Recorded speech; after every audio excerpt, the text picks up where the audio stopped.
Հայաստանը այս ընտրական պրոցեսներից առաջ հետաքրքիր իրավիճակում է։ Մի տարօրինակ բան կա։ Իշխանության հիմնական առաջատար մրցակիցը գտնում է կալանքի տակ 9 ամիս։ Հաստատիորեն իշխանությունը պայքարում է նրա նկարի դեմ միայն։ Խոսքի ազատությունը սահմանափակված է, այսինքն մարդը մենք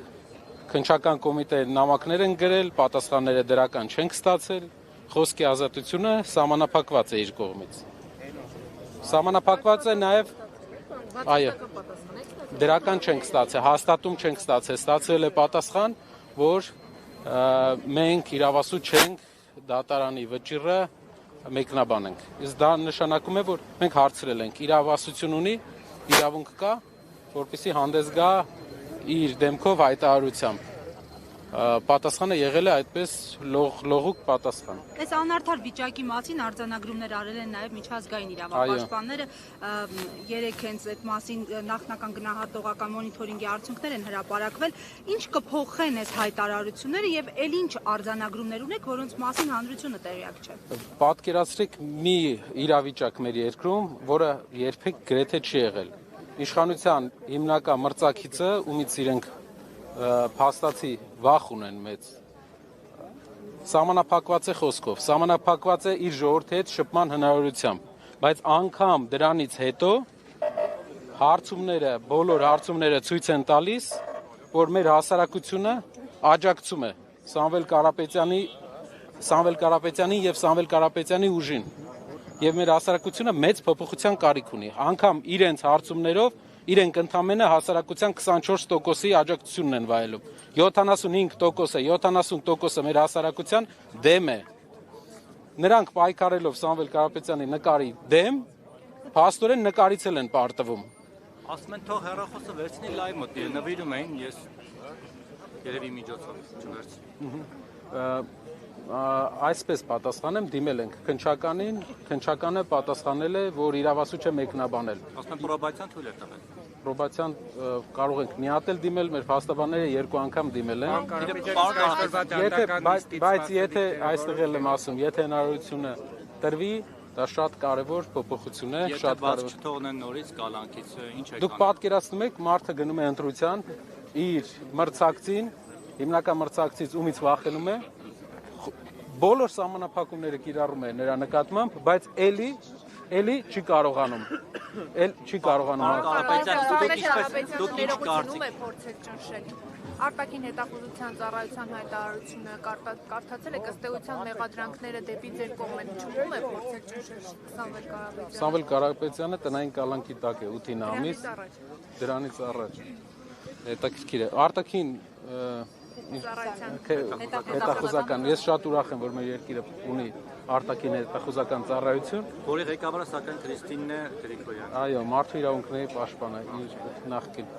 Շատ ուրախ եմ, որ ունի այդ ծառայությունը, բայց այդ ծառայությունը միայն ներքին գործերի մասին է խոսում, ոնց որ դարձել է ներքին գործերը մեկնաբանող, երկրի ներքին քաղաքական կյանքը մեկնաբանող կառույց։ Հուսով եմ այդ ծառայությունը շատ մեծ գործ ունի Հայաստանում մեր հակառակորդ երկրների կողմից ազդեցության գոտիների ավելացման դեմ պայքարելու։ Այսօրվա դատական նիստից հաշվի առնելով, որ օրեր առաջ նաև վերաքննիչ դատարանը չբավարարեց բողոքը եւ պարոն Կարապետյանը կրկին մնաց տնային կալանքում։ Ես կարծում եմ, որ վերջին հարցումներից հետո, մարդկանց կարծիքի ուսումնասիրություններից հետո նրանց վախը ավելացել է եւ նրանք ամեն ինչ անելու են, որ Կարապետյանը մնա կալանքի տակ, Կարապետյանը չշփվի իր ժողովրդի հետ։ Տնային կալանքի տակ, այո։ Սիմոնյանը իր էջում հրապարակել էր ամերիկյան միջազգային հանրապետական ինստիտուտի հարցումները, ըստ որի Փաշինյանը վստահության 18%։ Այդ նույն հարցումները 2021 թվականի ընտրություններին ընդդիմությանը 1% ձայն էին կանխատեսել։ Պարոն Կարապետյան, 1% ձայն ընդդիմությանը, եւ ընդդիմությունը հավաքեց 350,000-ի կարգի։ Այսինքն հնարավորությունը բավական լայն է եւ անգամ եթե 21 թվին իրենք այդքան են ասել 1%, հիմա անգամ չեն էլ կարողանում թաքցնել, բայց անգամ իրենց հարցումներով իրենք մեր հասարակության 70%-ը իրենց հետ չի։ Պարոն Կարապետյան, ընտրությունների գեոպոլիտիկ համատեքստին անդրադառնալով, նայեք հիմա մեր կողքը Մի բան եմ ուզում ձեզ առաջարկեմ, կարելի է։ Մի հատ Խնդրում չվիճեք, ես բանկած կարելի է հարցնել։ Ժողովուրդ իվարկան գեոպոլիտիկ համատեքստին անդրադառնալով մեր շուրջը պատերազմ է, դրսում հայտարարություններ են լինում հիբրիդային գործակալների որսի հետ կապված, հասկանալի է, որ դրսից աջակցություն կա, հայտարարություններ են հնչում նաև տարածաշրջանային տարբեր խաղացողների կողմից, այս գեոպոլիտիկ համատեքստում ինչպես է գնահատում ձեր հաղթանակի շանսերը, ընդդիմության հաղթանակի շանսերը, եթե կոնսենսուս կա կոնկրետ անձի շուրջ, կոնկրետ իշխանության շուրջ։ Կոնսենսուս չկա, կոնսենսուսը միայն այսքան ժամանակ Թուրքիայի արտաքին գործերի նախարար Ֆիդանն է ասել, որ շատ կուզենար, որ Փաշինյանը շարունակեր իր գործունեությունը, որովհետև ինչպես մենք տեսնում ենք,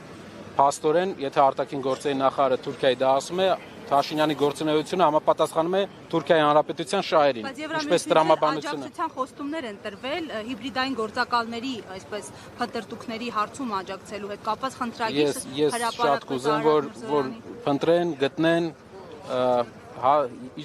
ինչքան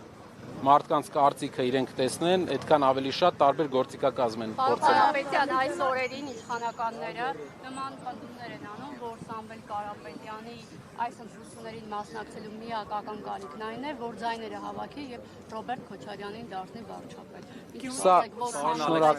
Շնորհակալ եմ շատ։ Այս հարցը շատ կարևոր հարց է։ Պատկերացրեք 8 ամիս իրենք աշխատել են Սամվել Կարապետյանի հետ կապված ինչ որ վատ բան գտնեն։ 8 ամսվա ընթացքում որևէ բան չեն գտել եւ այս հայտարարությունները են ապացույցն է, որ չեն կարողանում մարդու հետ կապված ինչ որ բան գտնեն։ Իրեն պետքա կապեն, իրենց պետքա կապեն այն մարդկանց հետ, ում հասարակության մի մասը ունի հակասական վերաբերմունք այլ ուժերի հետ։ Այսքան ժամանակ մի մասը ունի դրական վերաբերմունք, մի մասը հակասական։ Այսքան ժամանակ չեն կարողանում, դա ապացույցն է, որ իր հետ կապված հակա ինչ-որ բան չեն կարողանում ասել։ Մարդը, պատկերացնում եք, 60 տարի աշխատել է ամենալայն մասշտաբով եւ չեն կարողանում բան գտնել, բացասական։ Հայաստանի հաջորդ վարչապետը Սամվել Կարապետյանն է։ Հայաստանի հաջորդ վարչապետը պետք է լինի տնտեսական գործիչ, պետք է լինի, ես հայտարարում եմ, նոր մարդ։ Մենք պետք է նոր ղեկավար բերենք Հայաստան, տնտեսական ղեկավար, որը լուծի աղքատության հարցը։ Քոչարյանի աջակիցները Սամվել Կարապետյանը լինելու է Հայաստանի Հանրապետության հաջորդ վարչապետը։ Եթե քաղաքացիական պայմանագիր կուսակցության շատ падգամավորներ որոշեն աջակցել Սամվել Կարապետյանին, որ նա լինի, մենք աջակցությունը, որպես այդպեսին, մենք չենք բացառում բոլոր ուժերի կողմից, բայց հաջորդ երկրի ղեկավարը պետք է լինի նոր մարդ, որ այս պառակտումները մեր երկրում վերանա։